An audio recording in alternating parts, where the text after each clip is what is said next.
আসসালামু আলাইকুম ভিউয়ার্স। আজকে শেয়ার বাজার বিশ্লেষণে আপনাদের সবাইকে স্বাগত জানাচ্ছি। তো গতকালের শক্তিশালী র্যালির পর আজকের পুরো ট্রেডিং সেশনটি ছিল একটি গুরুত্বপূর্ণ পরীক্ষা। অনেকেই অপেক্ষা করছিলেন বাজারে বড় ধরনের প্রফিট বুকিং আসে কিনা সেটা দেখার জন্য। অনেকেই অবজার্ভ করছিলেন বাজারকে, নাকি বায়ার্স আবারও নিয়ন্ত্রণ ধরে রাখতে পারে। আজকের ক্লোজিং আমাদের সেই প্রশ্নের বেশ ইতিবাচক উত্তর দিয়েছে। ডিএসিএক্স আজ কিন্তু 5,722 পয়েন্টে ক্লোজ করেছে। আমরা দেখেছি 2.78% কিন্তু বেড়েছে আগের দিনের তুলনায়। এবং আজকের অ্যাডভান্সার্স আমরা দেখেছি 168 কিন্তু ছিল অ্যাডভান্সার্সে, ডিক্লাইনার্সে 157টি, আর 62টি আনচেঞ্জড অবস্থায় ছিল। আর আজকের ট্রেড ভলিউমের দিকে তাকালে আমরা দেখতে পাচ্ছি আপডেটেড ডাটা অনুযায়ী 1351 কোটির মতো লেনদেন হয়েছে, যা সাম্প্রতিক সময়ের তুলনায় যথেষ্ট ভালো লিকুইডিটি নির্দেশ করছে। আর এবার যদি আমরা সূচকের চার্টের দিকে তাকাই, আমরা কিন্তু দেখতে পাচ্ছি আজকে কিন্তু শুরু করেছিল খুব স্ট্রংভাবে, গিয়েছিল কিন্তু আমরা দেখেছি 5,747 পয়েন্ট পর্যন্ত কিন্তু গিয়েছিল, ক্লোজটা করেছে 5,722। একটা ইনডিসিশন ক্যান্ডেলের মতো আমরা আজকে ফর্ম করতে দেখেছি। সো এখান থেকে কিন্তু আমাদের ভলিউম কিন্তু আমরা ভালো দেখতে পাচ্ছি। আজকে ভলিউমের দিকে যদি তাকাই ভালো দেখতে পাচ্ছি। তো আমরা কিন্তু একটা ইম্পর্টেন্ট লেভেল হিসেবে যেটা বলছিলাম 5,770 থেকে 5,800 লেভেলটা একটা ইম্পর্টেন্ট লেভেল। সো এখন কিন্তু আমরা দেখতে পাচ্ছি আরেকটা খুব ইম্পর্টেন্ট বিষয়, যে অ্যাকসেপ্টেন্স ধরে রাখা। আজকে কিন্তু দেখতে পাচ্ছি 722-এ ক্লোজ করেছে, 720-এর উপরে ধরে রেখেছে। আমি সেটা বলবো খুবই ভালো, এবং একটা ইম্পর্টেন্ট যে একটা রিজেকশন লেভেলের উপর ধরে রেখেছে আমরা যদি খেয়াল করি। সো আমি কিন্তু এটাকে পজিটিভভাবে আমরা এটাকে দেখতে পারি। তো এখন আমরা একটা গুরুত্বপূর্ণ সাপোর্ট হিসাবে দেখতে পারি 5,685 থেকে 5,700 যে লেভেলটা রয়েছে, এটিকে একটা গুরুত্বপূর্ণ সাপোর্ট হিসেবে আমরা এটাকে এখন দেখব। যতক্ষণ ইন্ডেক্স এই লেভেলের উপর অবস্থান করবে ততক্ষণ মিড টার্ম যে স্ট্রাকচার সেটা বুলিশ বলে আমরা ধরে নিব। অন্যদিকে 5,740 থেকে 5,750-এর যে লেভেল, এটা এখন ইমিডিয়েট রেজিস্ট্যান্স। এই জোনের উপরে শক্তিশালী অ্যাকসেপ্টেন্স এবং ভলিউম পাওয়া গেলে পরবর্তী লক্ষ্য হতে পারে 5,800 যে লেভেল, যেটা নিয়ে আমরা কথা বলছিলাম, সেদিকে যাওয়ার একটা সম্ভাবনা রয়েছে।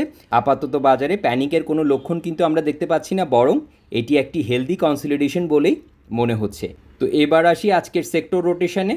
সেক্টর পারফরমেন্স পর্যবেক্ষণ করলে আমরা কিন্তু পরিষ্কারভাবে দেখতে পাচ্ছি স্মার্ট মানি এখনও বাজারে রয়েছে, তবে বিভিন্ন সেক্টরের মধ্যে কিন্তু রোটেট করছে। ইন্স্যুরেন্স সেক্টর এখনও কিন্তু রিলেটিভ স্ট্রেংথের দিক থেকে সবার উপরে অবস্থান করছে এবং ধারাবাহিকভাবে নেতৃত্ব ধরে রেখেছে আমরা দেখতে পাচ্ছি। টেক্সটাইল সেক্টরে শক্তিশালী অবস্থানে রয়েছে, বিশেষ করে মালিক স্পিনিং, ফেকডিল, ইটিএল সহ একাধিক শেয়ারে বায়ার্সের আগ্রহ কিন্তু আমরা পরিষ্কারভাবে দেখতে পাচ্ছি, লক্ষ্য করছি। আরেকটা হচ্ছে ফিনান্সিয়াল ইনস্টিটিউশন সেক্টরেও কিন্তু ইতিবাচক মোমেন্টাম বজায় রয়েছে, বিশেষ করে আইপিডিসি এখনও কিন্তু এই সেক্টরের অন্যতম শক্তিশালী চার্ট।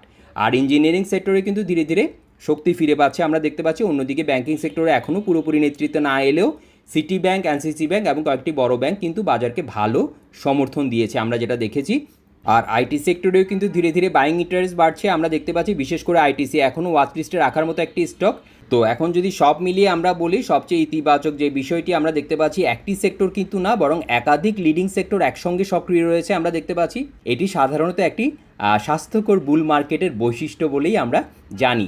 তো আজকের ভলিউম লিডারের দিকে যদি আমরা এখন তাকাই, আমরা কিন্তু পরিষ্কারভাবে দেখতে পাচ্ছি Beximco, IPDC, NCC bank, BD Thai, IBP, Malek spinning, city bank এগুলো কিন্তু ভলিউম লিডার বোর্ডে জায়গা করে নিয়েছে। তো আমি যেটা সবসময় করি, স্ট্রাকচার বিচারে আমরা কিছু স্টক নিয়ে আজকে কথা বলবো, তবে গত দিনের আলোচিত যে স্টকগুলো রয়েছে সেগুলোর কি অবস্থা সেই আপডেটটা দেখার পরে আজকে কিছু নতুন স্টক নিয়ে আমরা কথা বলবো। তো প্রথমে হচ্ছে বেক্সিমকো লিমিটেড। বেক্সিমকো লিমিটেডে উইকলি চার্টে আমি দেখিয়েছিলাম যে কোন কোন লেভেলগুলো ইম্পর্টেন্ট, আমরা কিন্তু সেখানে আলোচনা এসেছিল 32.5 থেকে 33 লেভেল। আজকে সেখানে রিজেকশন ফেস করতে দেখেছি, যদিও কালকের ক্যান্ডেল একটা মারুবুজু টাইপ ক্যান্ডেল হয়েছিল। আজকে ওপেনটা স্ট্রংভাবে করলেও 34.30-এ কিন্তু ধরে রাখতে পারিনি, 30.70-এ ক্লোজ করেছে। অনেকটা মিটিং লাইন টাইপের একটা ক্যান্ডেলস্টিক ফর্মেশন, যেটা অনেকটা ডার্ক ক্লাউড কভারের কাজিন হিসেবে আমরা এটাকে ট্রিট করতে পারি। সো আজকে কিন্তু 30-70-এ রয়েছে। এখন হচ্ছে 31 বা 30-এর উপরে অ্যাকসেপ্টেন্স ধরে রাখার বিষয়টা, এখানে কিন্তু ধরে রাখতে হবে অবশ্যই, যদি ধরে রাখতে পারে। এবং যে লেভেলটা আমি আগেও বলেছিলাম যে 32.5 থেকে 33-এর লেভেলটা যদি ব্রেক করে যদি সেখানে অ্যাকসেপ্টেন্স তৈরি করতে পারে, সেই ক্ষেত্রে হয়তো সামনে যাওয়ার একটা সম্ভাবনা রয়েছে। তো এটাকে আমাদের দেখতে হবে যে এটাকে ভেঙে দাঁড়াতে পারছি কিনা। সবচেয়ে ভালো হয় যে 36-এর উপরে যদি ধরেন আমরা যদি ভলিউম সাপোর্ট এবং সেখানে যদি ক্যান্ডেল ফর্মেশন সব যদি ঠিকঠাক থাকে, সেই ক্ষেত্রে হয়তো সেটা আমরা যেটা হয়তো আলোচনা এসেছিলো যে 50-র কাছাকাছি বা 51 থেকে 52 লেভেলের কাছাকাছি হয়তো যাওয়ার একটা সম্ভাবনা রয়েছে, এবং সেটাকে যদি ভাঙতে পারে 52 এর উপর অ্যাকসেপ্টেন্স তৈরি করতে পারে, তখন হয়তো নতুন র্যালি বা নতুন স্ট্রাকচার নিয়ে আলোচনায় আসতে পারে। যেহেতু অনেকটা সময় ধরে এটা ট্রেড না হওয়ার কারণে যে ফিয়ারগুলো এখানে রয়েছে, সো সেই কারণেই এই ধরনের এটাকে আসলে চট করে এটা নিয়ে কোনো ধরনের আসলে ডিসিশন বা কোনো কথা বলাটা ওয়াইজ হবে না। সো এটাকে আমাদেরকে অবজারভেশনে রাখতে হবে, যেটা আমি গতকালও বলেছিলাম। তো আজকের বিচারে আমি যেটা বলছি, ডেইলি টাইম ফ্রেমের বিচারে একটা মিটিং লাইন টাইপের একটা ক্যান্ডেলস্টিক ফর্মেশন আমরা দেখেছি। এটাকে কিন্তু স্ট্রংভাবে ওপেন করলেও কিন্তু ধরে রাখতে ব্যর্থ হয়েছে, 30-70 ক্লোজ করেছে। এখন যেহেতু 30 লেভেলটা 30 থেকে 31 লেভেলটাকে আমাদের অবজার্ভ করতে হবে, এটার উপরে অ্যাকসেপ্টেন্স ধরে রাখতে পারছে কিনা এবং 33-এর উপরে ক্লোজ করতে পারছে কিনা, ভলিউম সাপোর্ট আছে কিনা, সেটাই পরবর্তী হয়তো ক্লিয়ার করবে আমাদেরকে যে সেটা এই বুল রানে যাবে কি না।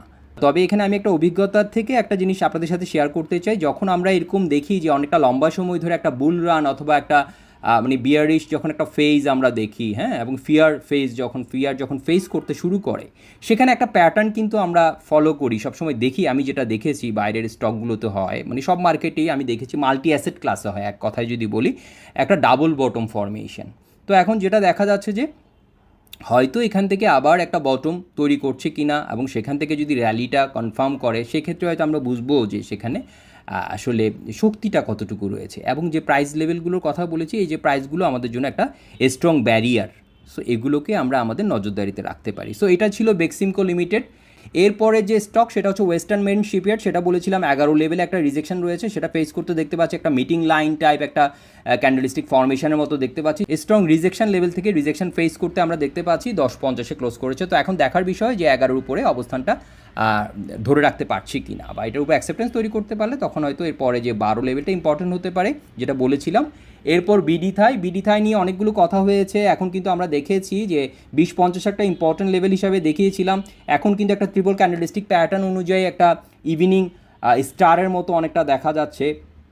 আর আমরা যদি এখানে গ্যাপ যেহেতু দেখছিলাম, গ্যাপটাকে আমরা এখন একটা এক্সজশন হিসাবে এটাকে ট্রিট করছি, এক্সজশন গ্যাপ হিসাবে। আজকে ভলিউম কিন্তু বলছে এখানে কিন্তু প্রফিট টেকিং হচ্ছে, এবং আমরা এখানে কিন্তু দেখতে পাচ্ছি একটা যেটাকে আমরা বলি ডাইভার্জেন্স, বিয়ারিশ ডাইভার্জেন্স দেখা যাচ্ছে। সো এখন যদি 20-50 যদি ভেঙে যায়, সেই ক্ষেত্রে হয়তো আরও নিচে চলে আসার ব্যাপার রয়েছে, একটা ভয় কাজ করবে সেখানে। কারণ হচ্ছে যে আমরা এখানে একটা ডাবল টপ ফর্মেশনের মতো, এম টপের মতো কিন্তু একটা এক ধরনের, হ্যাঁ, সেই ধরনের একটা কিন্তু ইঙ্গিত আমরা দেখতে পাচ্ছি, যেটা হচ্ছে সেই কারণে আমাদের নেকলাইন হিসেবে আমরা এখানে 19-50টাকে আমরা অবশ্যই অবজার্ভ করবো নেকলাইন হিসাবে আর কি।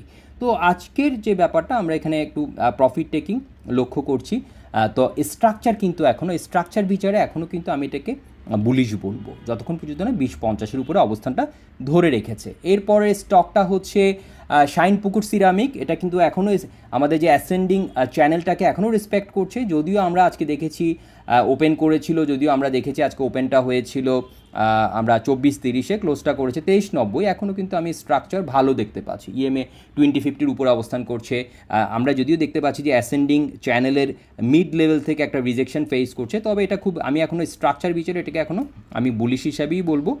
আমরা যদি আরএসআইয়ের দিকে তাকাই, আরএসআই কিন্তু ভালো রয়েছে। তো এরপরে আইটিসিতে উইকলি চার্টে আমরা একটা রাউন্ডিং বটম শেপটা দেখিয়েছিলাম। সো আমি একটু ডেইলিতে গিয়ে আজকে ক্যান্ডেলটা দেখার চেষ্টা করব। তো ডেইলির ক্যান্ডেলটা আমরা দেখেছি আমাদের ইম্পর্টেন্ট একটা লেভেলে টাচ করেছে, 48-60 থেকে 70 লেভেলে, এবং সেখানে আমরা একটা শুটিং স্টার টাইপ একটা ক্যান্ডেলস্টিক ফর্মেশন দেখতে পাচ্ছি, যদিও এখন আজকে 47-90-তে ক্লোজ করেছে।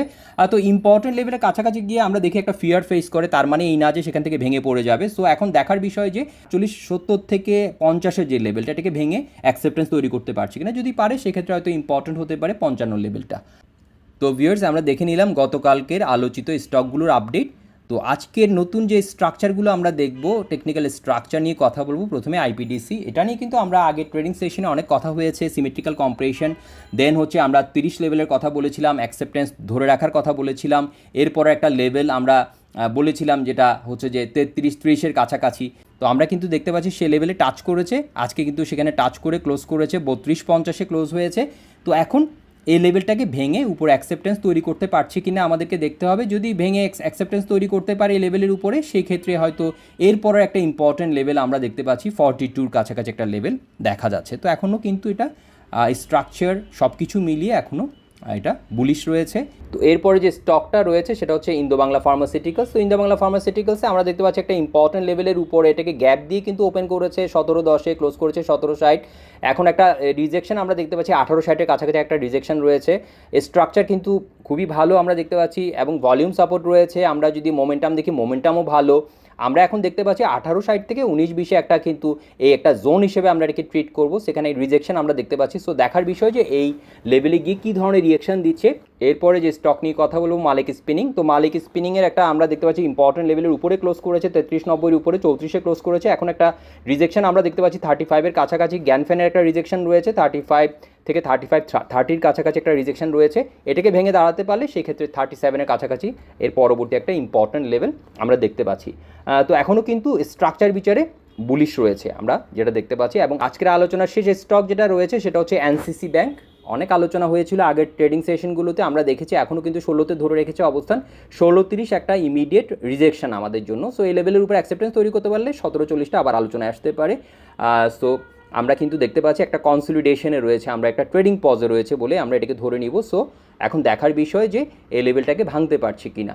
এছাড়াও কিন্তু আমার কাছে যেটা মনে হচ্ছে এখানে কিন্তু একটা সিমেট্রিক্যাল ট্রায়াঙ্গেল টাইপ একটা কম্প্রেশন আমরা হয়তো সম্ভব একটা কম্প্রেশনের মতো দেখা যাচ্ছে আমার কাছে যেটা মনে হচ্ছে। সেরকম যদি হয় সেক্ষেত্রে কিন্তু একটা পরবর্তী আমরা যেটা জানি যে এই ধরনের প্যাটার্ন যখন ব্রেকআউট করে একটা টার্গেট, সম্ভব একটা টার্গেট যদি আমরা দেখার চেষ্টা করি, সেক্ষেত্রে যদি একটা স্ট্রং ক্যান্ডেল দিয়ে ব্রেকআউটটা কিন্তু হতে হবে, সেক্ষেত্রে কিন্তু একটা সম্ভাব্য টার্গেট আমরা দেখতে পাচ্ছি 20-এর কাছাকাছি একটা টার্গেট দেখা যাচ্ছে। তো ভিউয়ার্স দেখে নিলাম আমাদের ভলিউম লিডারবোর্ডে থাকে স্টকগুলো, সেগুলো টেকনিক্যাল স্ট্রাকচার কী রয়েছে, স্ট্রেংথ এবং উইকনেস সব মিলিয়ে আজকের বাজারে সবচেয়ে ইতিবাচক যে দিকটি আমার কাছে মনে হয়েছে সেটা হচ্ছে গতকাল শক্তিশালী র্যালির পরেও কিন্তু বাজারে বড় ধরনের সেলিং প্রেশার আমরা লক্ষ্য করিনি এবং দিনের শেষ ভাগে কিছুটা প্রফিট বুকিং এলেও ডিএসিএক্স এখনও গুরুত্বপূর্ণ ব্রেকআউট জোনের উপরে কিন্তু ধরে রেখেছে এবং আমরা দেখতে পাচ্ছি লিকুইডিটি এখনও শক্তিশালী রয়েছে, মার্কেট ব্রেথ ইতিবাচক রয়েছে এবং স্মার্ট মানি বিভিন্ন লিডিং সেক্টরের ভেতরে রোটেশনে রয়েছে আমরা দেখেছি। তবে এখনও সবচেয়ে গুরুত্বপূর্ণ বিষয় হচ্ছে 5,740 থেকে 5,750-এর উপরে অ্যাকসেপ্টেন্স ধরে রাখা। যদি এটাকে ভেঙে এই লেভেলের উপরে একটা আমরা যদি একটা ক্লিন ব্রেকআউট দিয়ে যদি অ্যাকসেপ্টেন্স ধরে রাখতে পারে, সেক্ষেত্রে পরবর্তী আলোচনায় আসতে পারে 5,800 যে লেভেল আমরা যেটা গতকালকের আলোচনায় বলেছিলাম। আর অন্যদিকে যদি স্বল্পমেয়াদী পুলব্যাক আসে তাহলে 5,685 থেকে 5,700 যে সাপোর্ট জোন রয়েছে সেটা ধরে রাখতে পারছি কিনা সেটি হবে আগামী কয়েকটি সেশনে সবচেয়ে গুরুত্বপূর্ণ পর্যবেক্ষণের বিষয়। আর আমি সবসময় যেটা বলি যে আমরা কিন্তু শুধু প্রিডিকশন করি না, আমরা সবসময় প্রবাবিলিটি অ্যানালাইসিস করি। তাই আবেগ দিয়ে না, বরং প্রাইস, ভলিউম, লিকুইডিটি এবং মার্কেট স্ট্রাকচার এই চারটি বিষয় একসঙ্গে বিবেচনা করেই আমরা আমাদের পরবর্তী সিদ্ধান্তটি নিব। তো ভিউয়ার্স আজকের আলোচিত স্টকগুলোর মধ্যে বেক্সিমকো, ওয়েস্টার্ন মেন্ট shipyard, BD Thai, SP ceramics, ITC, IPDC, IBP, Malek spinning এবং এনসিসি ব্যাংক। আপনার ওয়াচ লিস্টের শীর্ষে কোন স্টকটি রয়েছে কমেন্ট করে অবশ্যই জানাবেন। তো ভিউয়ার্স আজকের ভিডিও এ পর্যন্তই। ভিডিওটি ভালো লাগলে লাইক করবেন এবং শেয়ার করবেন। ধন্যবাদ সবাইকে।